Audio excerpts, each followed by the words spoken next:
Hello, welcome back to our lessons on the slope of a line, one of the most important things you're going to learn about here in algebra.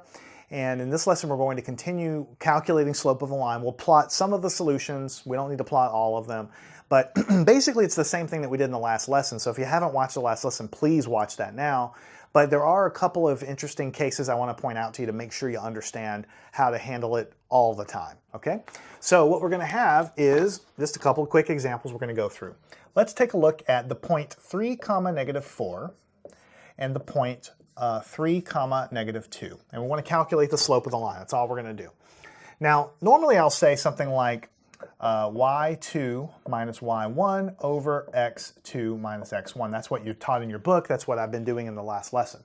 But as you get higher in math, we shorten things a little bit, so I want to introduce you to that. When you have y2 minus y1, a lot of times you'll see that written as this triangle. We call it delta y. It's a Greek letter delta, and it just means change. So if you see the word, or the letter delta here, the Greek letter delta, you just, in your mind, you replace it with the word change. So if you read it like that, it says change in y, right? And we're going to divide this by change in x. And this I really like because this is a great equation. It tells you what to do, but this is very descriptive.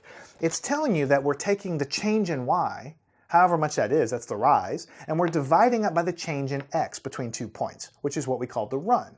It's compact and it doesn't clutter your paper, but it also doesn't hide anything.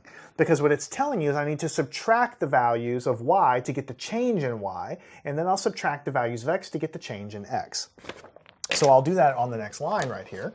The slope then will equal to the change in y. And I can go any way I want as long as I go the same way. So I'll go -2 minus a -4, -2 minus -4. Always wrap it in your parentheses so you don't make a simple mistake. But since I went this way, I have to go this way again. 3 minus 3 minus 3. Now you probably can already see there's going to be a problem because what you're going to have is, this will be -2 plus 4 over, what is this, 0. So what I'm going to have is -2 plus 4 is going to give you 2 over 0. Now what do you have when you take 2 and divide it by 0 in your calculator? As I mentioned before in the last section, it's going to give you an error. If you put it in a computer, it's going to give you an error. Because I can take 2 and divide it by 1, that's a number. I can take 2 and divide it by 0.01, that's a number. I can take 2 and divide it by 0.000001, that's a big, big number. And I can take 2 and I can divide it by 0.0000000000001, and that's a really big number. So in the limit, when you do that with smaller and smaller and smaller and smaller values of the bottom number, the slope gets bigger, bigger, bigger, bigger, bigger, until eventually we say it's undefined, but really we say as a concept it's infinity. It's infinitely big. Because if you could divide by 0, it would be an infinitely big number that would never, never stop. Okay?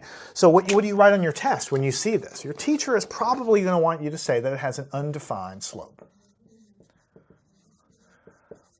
But I'm teaching you, because when you get into later classes like calculus, that usually you consider the slope to be in your mind, I'm going to put quotation mark, infinity, which means it's infinitely big, but it's not a real number, so we still say it's undefined, right? And in your mind, you should also know that when you have an infinite slope like this, what it really means is you have a vertical line.